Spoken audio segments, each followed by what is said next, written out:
Yo guys, balik lagi di Uki Kevin. Nah, kita bahas tentang iPhone yang dilarang di ini ya, di Indonesia. Nah, ini ada beberapa video yang harus kita lihat guys tentang pembahasannya iPhone 16. Siapa nih yang udah beli ya? Wah, sebenarnya sih aku pengen banget yang 16 Pro, tapi ya karena belum ada, ya sudahlah aku beli yang ini aja kemarin deh. Baru beli kemarin guys, ini 15 Pro Max ya. Nah, ini fiturnya cukup lumayan sih, tapi karena aku baru pertama masih bingung-bingung gitu guys, baru pertama pakai iPhone dan masih bingung memakainya guys, jadi aku belum pakai, baru semalam aku beli ya. Dan kita lihat beritanya guys. Di sini ada sebuah video yaitu bayar pajak iPhone 16 Pro Inter. Wah, jauh-jauh banget ya, harus ke Malaysia, ke Singapura untuk pembeli iPhone 16 guys. Daftar email iPhone Inter katanya guys. Kita lihat 16 Pro saat kita masuk ke Indonesia. Nah, ini akan gue bahas buat teman-teman yang mungkin pengen PO juga di luar negeri dan pengen mempertimbangkan apakah mau beli di luar negeri apa di Indonesia. Dan ini juga berguna buat teman-teman yang pakai iPhone X Inter dan pengen daftarin iPhone-nya ke luar negeri untuk biaya pajaknya tuh kurang lebih berapa sih, Bang? Jadi kemarin gue beli 16 Pro 256 di Apple Store Malaysia. Nah, untuk bayar pajak dan daftar IMEI ini dilakukan setelah kita sampai di bandara Indonesia ya. Karena gue turun di Surabaya ya daftar IMEI dan bayar pajaknya ya di Juanda Surabaya. Setelah proses imigrasi dan ambil bagasi, nanti ada barcode yang harus kalian scan untuk daftar ECD-nya. Jadi kalian tinggal isi data kalian aja. Setelah itu akan ada loket pendaftaran IMEI kayak gini. Kalian tinggal kasihin HP kalian aja, boarding pass dan paspor aja. Dan karena iPhone 16 Pro ini baru, jadi mereka belum punya data harganya. Jadi kalian kasih aja invoice pembelian. Kalau iPhone 15 Pro Max ke bawah sih mereka udah punya database hitungannya. Jadi nggak perlu kasih invoice lagi. Dan untuk hitungan pajak, gampangnya sih pajak itu kurang lebih 20% dari harga iPhone kalian. Nah, harga 16 Pro 256 di Malaysia itu sekitar Rp5.499 atau setara 19,8 jutaan. Bayar pajaknya ini sekitar 3,9 jutaan, kurang lebih 20% dari harga barangnya. Dan kalau misalnya kalian bawa iPhone yang di bawah 500 US dollar atau 7,5 juta rupiah, pajaknya ya gratis. Jadi nggak perlu bayar, tinggal daftar IMEI aja. Jadi total yang gue keluarin untuk beli 16 Pro 256 ini sekitar 23,7 juta rupiah, belum termasuk biaya akomodasi seperti hotel, dan lain-lain. Sedangkan kalau nanti 16 Pro ini rilis di Indonesia resmi gitu ya, itu sekitar 24 jutaan aja. Jadi buat kalian yang mau beli juga, mendingan sabar aja nunggu rilis resmi aja. Atau nanti beli di live gua aja biar lebih murah karena diskon TikTok biasanya banyak banget. Menurut kalian worth apa enggak? Coba komentar di bawah dan jangan lupa follow. worth ya 23 juta. Aku ini kemarin beli yang Pro Max 22 juta. Beda dikit sih, tapi tadinya aku mau nunggu, cuma takutnya apa ya? Mungkin ada tahun depan kayaknya ya. Mungkin ya kalau emang kedepannya akhirnya sih pihak Apple mau bayar gitu ya sisanya itu guys dari itu. Nah, kita lihat berita selanjutnya dia.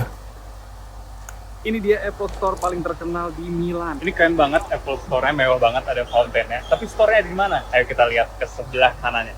Ayo kita jelajah. Udah dari samping, store-nya tetap nggak ada. Karena ada dalam tanah. Ayo kita masuk ke dalam. Ini kamera gue aja kurang lebar buat nggambarin experience-nya. Ini bagus banget lihat luasnya. Udah gitu, mobilnya turun. Nanti kita lihat plazanya samping. Tapi kita lihat dulu ke store-nya dalam tanah. Tangga yang di atas tadi itu sebenarnya melayang karena kaca. Ini cantilever dari beton samping. Wow, ini nggak main-main sih, Foster & Partner. Dan ini store Apple-nya bagian bawah. Wow, hampir semua Apple Store itu didesain in-house sama Foster & Partner. Di sini semua produknya dipajang mewah banget. Nah, ini plaza yang di atasnya kelihatan dapat skylight dari amphitheater di atas. Wow, ini beneran tipis banget sih. iPad yang terbaru, akhirnya gue nyoba di tangan. Oke, experience Apple Store hampir sama semuanya, keren banget. Cara servisnya keren banget, tapi ini bangunannya keren banget juga. Dan ini bagian plazanya, duduk-duduk di sini. Ini bagian skylight yang tadi tuh, kelihatan terang dari sini. Itu dia Apple Store Piazza Liberty. Ini experience mantep banget. Jangan lupa follow buat lihat keseruan arsitektur lain. Kemarin banyak banget yang tanya, berapa sih harganya beli iPhone 16 Pro di Malaysia kemarin? Dan berapa harga pajaknya sampai masuk ke Indonesia? Aku kasih tahu harganya.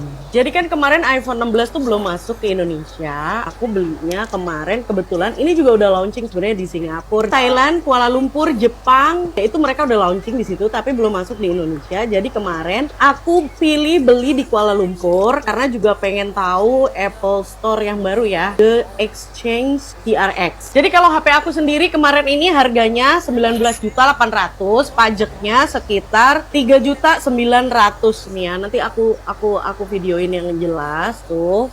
3.900.000. Ini kurang lebih perhitungan pajaknya tuh sekitar 20% dari harga HP kalian. Jadi kalian kalau HP-nya lebih mahal ya pajaknya juga lebih mahal. Jadi sebenarnya kita itu kalau beli iPhone di luar negeri, kita tuh dapat pembebasan pajak sekitar 500 US dollar atau setara 7.500.000 ya guys. Jadi kayak aku tadi, aku beli HP-nya 19.800.000, nanti dikurangin dulu 7.500.000. Terus kalau kita punya NPWP, kita itu bayar pajaknya 31%. Tapi buat kalian yang nggak punya NPWP itu kena sekitar 41%. Jadi kemarin karena aku punya NPWP, aku bayar pajaknya cuma sekitar 3,9 gitu. That's why kita tuh macam-macam karena mungkin beberapa teman-teman ada yang punya atau nggak punya NPWP. Dan untuk sinyalnya sendiri aktifnya tuh kapan? Itu biasanya kita harus nunggu sekitar 2 jam atau maksimal 2 hari dari HP kamu daftarin di Bea Cukai. Dan kalau HP kalian udah terdaftar di Bea Cukai, kalian itu bisa langsung cek di websitenya Bea Cukai. Nah, kayak gini nih. Nah, tapi kalian harus ingat, kalau nggak penting-penting banget, di HP di luar negeri itu sebenarnya menurut aku nggak oke banget ya. Soalnya kita masih harus bayar tiket pesawat PP, belum hotelnya, belum akomodasi, makan. Jadi menurut aku mahal banget. Jadi kalau buat aku rapopo banget nunggu HP ini launching di Indonesia daripada kita harus beli di luar negeri guys. Kecuali kalian konten kreator boleh banget nih, karena penting ya. Tapi kalau biasa aja kayak aku, mendingan nggak usah beli. Mending tunggu di Indonesia lebih murah. Pada Pak Prabowo yang larang impor iPhone. Ya, jadi Pak Prabowo ini sempat berjanji semua handphone ini yang ada di pabrik Indonesia. Jadi nasib Apple yang selama ini masih bebas menjual iPhone impor di RI ada di ujung tanduk. Beberapa hari ini gue sering banget lihat berita seliweran tentang bos Apple yang mau datang ke Indonesia. Dan match banget sama statement Pak Prabowo yang ketika dia menang, dia pengen banget semua perusahaan handphone tuh pabriknya semua ada di Indonesia. Jadi nggak ada import-import lagi. Kalau saya selalu solutif dan tindakan. Kalau memang hanya 0,5 triliun, perlu kehendak politik. Ya bangun itu pabrik segera. Setelah kemarin ramai Apple buka lowongan kerja di Indonesia. Mereka juga bikin YouTube resmi Apple Indonesia. Dan masih banget ngiklanin di media sosial, di TV, bahkan di billboard-billboard gitu guys. Dan hari ini kita dapat sinyal baru lagi dari CEO-nya Apple, Tim Cook, yang katanya mau datang ke Indonesia.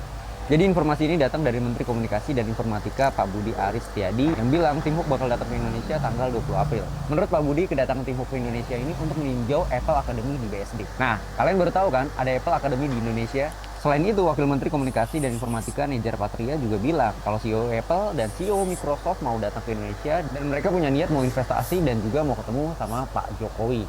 Udah sih fix menurut gue, Apple ini kayaknya mau minta restu sama Indonesia untuk bikin perizinan dan bikin pabrik resminya di Indonesia. Walaupun prosesnya agak panjang dan gak cepet, tapi menurut gue Indonesia ini butuh banget Apple Store ya. Karena kita sebagai user Apple ini butuh banget ya pelayanan yang terbaik dan cepat tentunya di Indonesia. Karena bicara produk-produk Apple yang harganya juga nggak murah. Terus menurut kalian kalau misalkan Apple buka pabriknya di Indonesia, kira-kira harga iPhone bakal lebih murah nggak ya? Terus kolom komentar yuk. Dalam setahun terakhir, CEO Apple Tim Cook berkali-kali menyebut Indonesia di hadapan para investor dalam acara paparan kinerja keuangan. Namun, nama Indonesia tak lagi disebut oleh Cook usai ramai larangan penjualan iPhone di RI. Apple baru menggelar earning call untuk memaparkan kinerja finansial perusahaan periode Juli hingga Agustus 2024 pada Kamis 31 Oktober 2024. Dalam paparan tersebut, Cook menyebut beberapa negara yang menjadi sumber pertumbuhan pendapatan Apple. Cook tidak menyebut nama Indonesia setelah disinggung dalam dua paparan kinerja keuangan sebelumnya, yaitu pada Mei dan Agustus 2024.